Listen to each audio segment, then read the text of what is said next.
I attract assholes. I'm like, no, you attract everybody. You're good looking. Yeah. You choose assholes.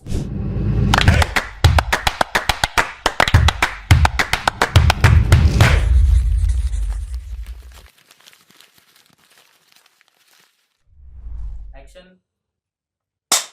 Hi, I'm Kanchi. And I'm Rhea. And you're officially part of the Slumber Party squad. So welcome back to the Spoke to Soon pod. And today we have Shai with us, mental health coach, therapist, and now an author who just has a #1 best-selling book. That's crazy. Here it is, guys. We are so excited to have you on the podcast. Thank you so much. I'm excited to be here. I'm Yes. very excited.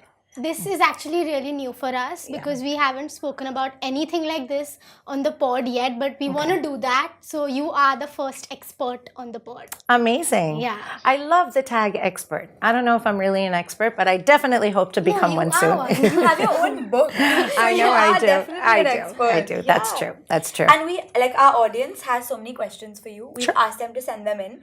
And I think these guys are going to learn a lot from you, and so are we. Yeah. I hope so. We're ready to learn Yeah, today. I hope so. I've learned a lot. Oh, yeah. So I hope to impart that to you guys, too. It's nice to be here. Yeah? It's very chill. Yeah. I like it. It's very poddish. I do appreciate it. Definitely different from what I usually do. So, yeah. Yeah. I'd love to hear the questions. I'd love to hear anything. So let's do we it. wanted to keep it chill and basically the vibe of a slumber party. I love that. I have had a lot of slumber parties. Yeah. You're a girly pop. Yeah. Yeah.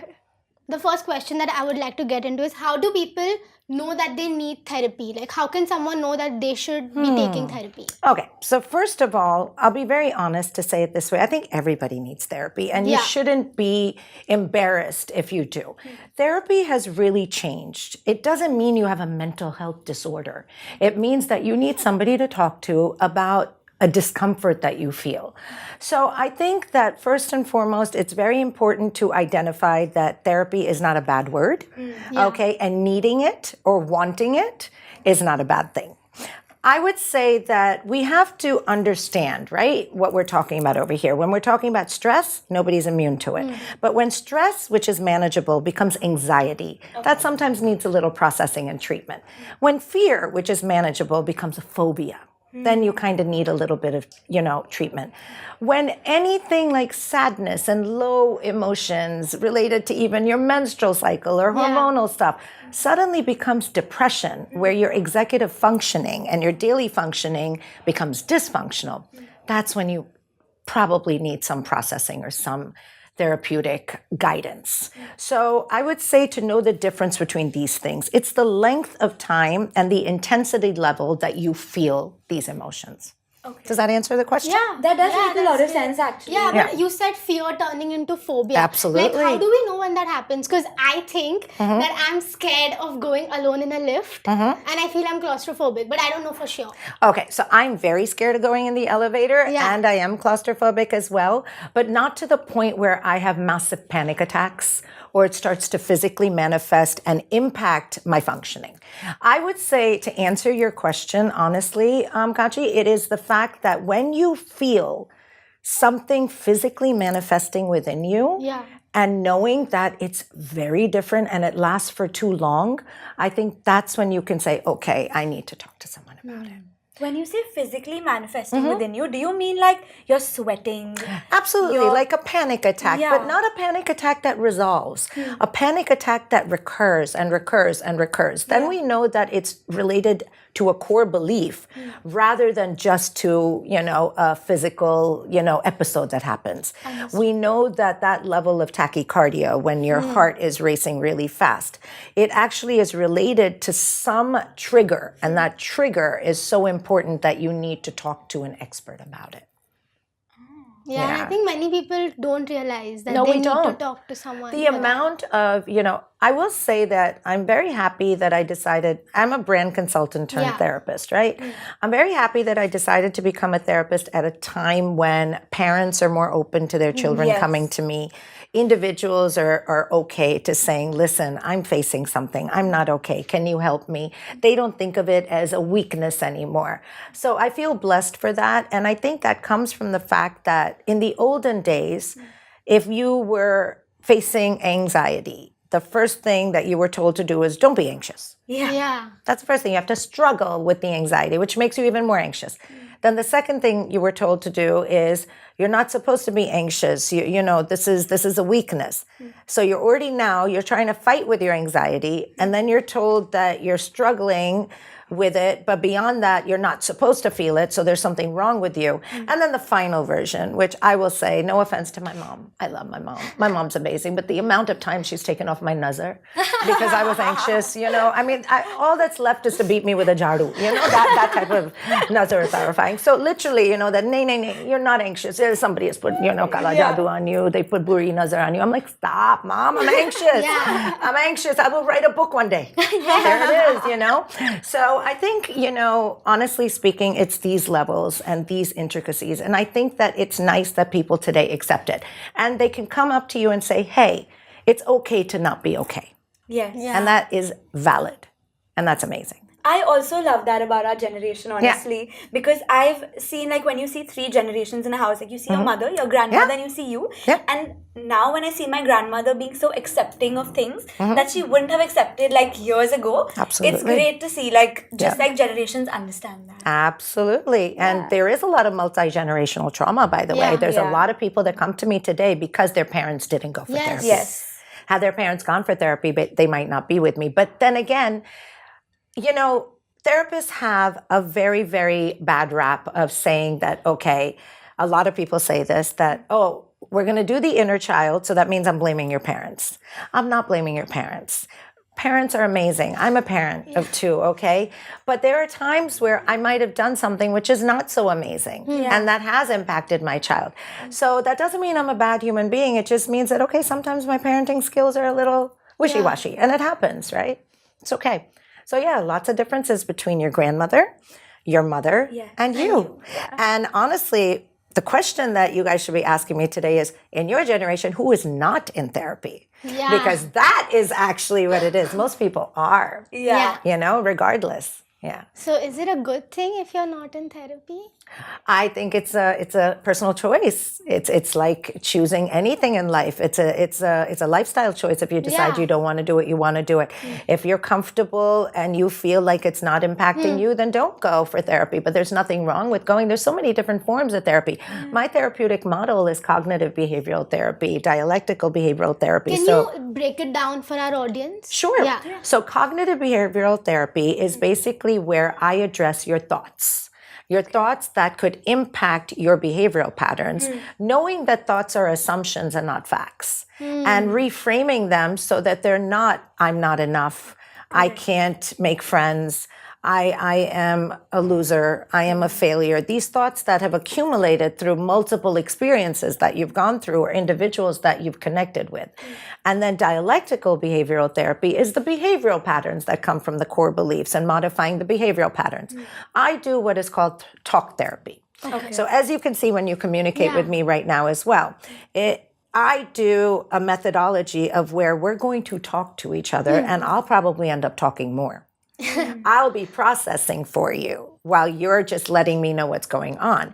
And then we'll come to conclusions together of how to address these core beliefs and these thought processes that have cognitively impacted you. So basically, it's like this. You might come to me and say, Shai, I can't make friends. And I'm like, okay, give me an example. So, Shai, I can't make friends. I went to a party last night. I stood in the corner because I can't make friends. So your energy is already you standing in a corner. So nobody approaches you. Correct. And you don't approach anybody because you know you can't make friends. Nobody approaches you because you're standing there like so unapproachable. And then you leave the party solidified with the thought, see, I can't make friends. So it's how thoughts become things and how I come in to let you know, but no, you can make friends. You just are not following or you're not reframing that thought, you're just believing what it is. The second one is the amount of people that come to me. I love this. This is one of my favorites. And say, am I allowed to curse? Because I curse. Yes. Okay, thank you. Speak your mind. Yeah, thank you. My book was actually supposed to be called something else. I'll let you know what it was, but I was told I can't have that up there. But anyway, actually speaking, that come up to me and say, that's it. I attract assholes. I'm like, no. You attract everybody. You're good looking. You choose assholes. Oh my God. Why do you do that? We have to go to the core beliefs, because many people feel that your comfort level is safe, but that's not true. What if you grew up knowing that it's comfortable for a man to be this way with a girl, for a man to be dominant and the girl to be a little submissive, or you grew up saying it's okay to curse here and there at someone, or you grew up believing that love is conditional and that you have to, literally earn your love, or you grew up knowing that, okay, guys don't always see girls or girls don't always see guys. It's more about love, not about being seen. Then you're going to be comfortable with that. But that's not necessarily safe. In fact, most of the times when you feel safe is when you transform the pattern and when you actually unlearn what you're comfortable with, because it's discomfort and what your central nervous system is not comfortable with that actually is healthy. And that's when I come in with the DBT. Today, we're actually going out of our Comfort zone. There you go. Feels pretty safe, right? Yeah, it does. Exactly. You're also very good at speaking, so it's very easy to be comfortable around you. And it's actually, I want to say, like, for our generation, when we think of therapy, for someone that doesn't go to therapy, they always think of a therapist as someone who says, so how do you feel about that? Absolutely. And I was so taken back by you saying that you're the one that speaks more, because it's making things in my mind work differently. Absolutely. Because you're not coming to me to tell me how you feel. You're coming to me to question why you feel that way. Correct. And that's what so that's why if you go to other therapeutic, types of processors, some of them might give you a pill to get rid of anxiety. Yeah. Some might tell you to just keep talking until you get rid of anxiety. I'm going to tell you, dude, anxiety is your friend. It stops you from doing stupid shit. But you're not supposed to let it get control. Because the day it takes control over you, then something's wrong. But you're supposed to have it with you. It's a good thing. It's the thing that's kept me safe, because my anxiety stopped me from doing a lot of stuff. Yeah. God did too. I'm surprised I survived a lot too. But what I'm saying is that anxiety is your friend. It just is. Since you brought this up, someone had asked a question about how do you know who the right therapist is for you? So that's a very valid question. And whoever brought this up, I think that, they definitely understand what they're looking for. See, look, you'll never know who the right therapist is for you until you embark on the journey. That's the truth. But there are 3 components that really matter a lot when you're choosing a therapist. The first thing is, now there you need to feel comfortable. You need to know that I have the trust with this person. Number 2, the moment you feel your therapist is biased or judgmental, you can't be with that individual. We have to approach everything with unbiased, non-judgmental, complete open eyes. And no matter what you tell me, I should not be allowed to sway in my therapeutic guidance. And the third most important thing is that everything is super confidential. Yeah. See, when I take individuals under 18 or under 21, I am bound by confidentiality. But do you know how many parents are like, tell us. I'm like, listen, unless there's self-harm or harm to others, I cannot tell you. I just cannot. And if a client doesn't tell me about self-harm or harm to others within the mandated amount of time I need to know, I have to drop them as a client. I have to give them to somebody else, because that is the relationship. So to answer your question, it's as important for the therapist to know that they have the right client too, because the trust goes both ways. The emotional safety goes both ways. The confidentiality goes both ways. And the transparency goes both ways. But one of the biggest telltale signs, I would say, of choosing a therapist is if you cannot be transparent with them, they're not your therapist. Understood. You should be able to tell them Everything. Yeah. Or they're not your therapist. They're not. So they should make you feel that way, basically. Actually, it's both ways. They will always try to make you feel that way, but you should always have the ability to feel safe enough to open up to them. That comes from you as well. See, not everything is about the other person. 50% of your trauma you have contributed to. You have, no matter what. And it's not because you